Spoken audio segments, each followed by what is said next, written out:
وكده الاهلي يغرد وحيدا في المركز الاول بفارق 6 نقط، والزمالك يغرد وحيدا ايضا بس في المركز الخامس. يلا بقى عشان ورانا كاس عالم للانديه، يلا بينا. مساء الخير. بعد انتهاء مباراة الاهلي والبنك الاهلي يولع الدنيا ويوسع الفارق ل6 نقط عن المركز الثاني، والمركز الثاني دلوقتي كلنا عارفين ان هو فيوتشر، والثالث بيراميدز، والرابع المقاولين، والخامس الزمالك بيعمل حاجه جديده السنه دي في الدوري، ان هو ما شاء الله تقريبا ده اوفر ولا ايه، كل يوم بينزل مركز. خلينا بس قبل ما نخش في الزمالك والضحك والحاجات دي كلها، تعالوا نتكلم على ماتش الاهلي والبنك الاهلي. نشوف التشكيل كده مع بعض. هنلاقي ان الاهلي كان مريح ناس كتير جدا، بس الروح فضلت موجوده، الاداء والحماس فضل موجود، واحلى من ده كله ان محمد شريف رجع ابتدى يجيب اجوان لتاني ماتش على التوالي. كلنا اتاكدنا ان شريف كان محتاج الثقه، شريف المخيف كان محتاج الثقه. شريف المخيف خلص الديون اللي عليه وخلص الحاجات اللي عليه اللي كانت مفقراه، والحمد لله رجع لتاني ماتش على التوالي في توقيت مهم جدا قبل ما نروح كاس العالم للانديه يوم 1 فبراير. نقول التشكيل انا بالنسبه لي برضو المفاجاه كلها خالد عبد الفتاح في ماتشين تقريبا لعب في 3 مراكز مختلفين، لعب باك يمين، لعب مساك، لعب باك ليفت. والجميل ان هو خد مان اوف ذا ماتش بتاع البنك الاهلي. لعيب رجوله، لعيب الحمد لله ربنا كرمنا وقدرنا نجيبه، وربنا يبعد عنه الاصابات يا رب. نتكلم عن الماتش حلو جدا، في ناس كتير جدا ابتدينا نشوفها بقالنا كتير قوي ما نشوفهاش. احمد نبيل كوكا، محمد فخري، ما اعرفش محمد فخري ده جبناه منين، بس الاداء انا شايف ان احنا خدنا المطلوب من الماتش، خاصه بتلاعب فرقه رخمه جدا زي البنك الاهلي. نقول في لعيبه كنت متوقع ان انت لسه عايز تشوفها، نقول مثلا ممكن نقول محمد ضاو كريستو فين.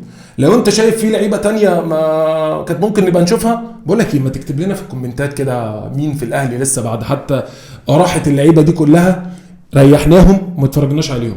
وما تنساش بقى لايك وشير وسبسكرايب، داخلين على كاس العالم للانديه وعايزين نولعها مع بعضينا ان شاء الله. ده ماتش البنك الاهلي. نروح بقى للصريخ ضحك نروح بقى للمصحف، ما في حاجه بجد يعني بتضحك الواحد زي دلوقتي. راح الزمالك الناحيه الثانيه لما خسر من غزل المحله، عمل ايه؟ راح مشايل لك الليله كلها لعم فيريرا، على اساس ان فيريرا ده مش كان الفيلسوف، ده كان اللي جاب الديب من ديله، ده اللي كان بيعمل كل حاجه. ادي شايلوه الليله وقالوا له يا باشا وانت راجع من المحله عدي على المطار. فانا بالنسبه لي الزمالك المحله لعبت عليها ماتش عالمي، المحله يعني لعبت شوط اول عالمي. فانا شايف ان طول ما نيه الزمالك كده، وطول ما نيه اللعيبه كده، وطول ما نيه مجلس ادارهم كده، ربنا مش هيكرمهم. اصل الكوره مش بالعافيه. فانا عايز اقول لك ان الحمد لله الفرق بينهم وبين الاهلي ب 11 نقطه، وكلنا عارفين ان الزمالك يوم ما بيركب الزحليقه. وعايز اروح بقى بصراحه على حته، انا كاهلاوي ومشجع اهلاوي حرقاني قوي.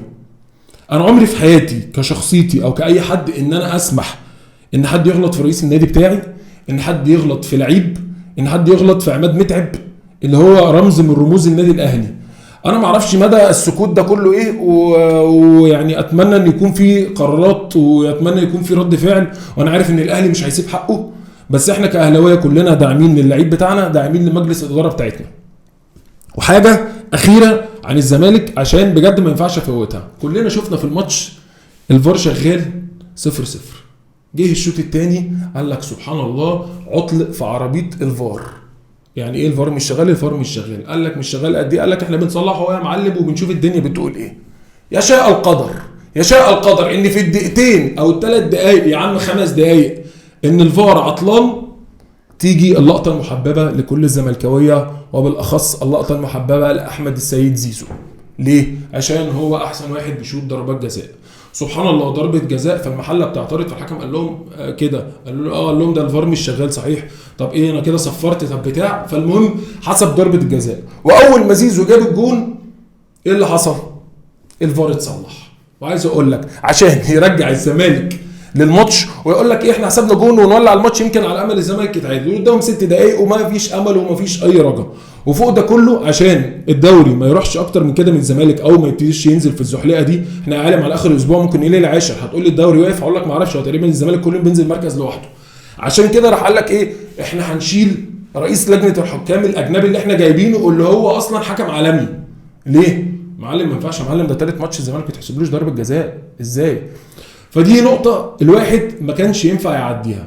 اخر حاجه بقى الاهلاويه حبايبنا، عايزك تقول لي تاني في الكومنتات تتوقع هنعمل ايه في كاس العالم للانديه ان شاء الله، وهتتوقع هنكسب اول ماتش وتاني ماتش ونقابل ريال مدريد ولا لا؟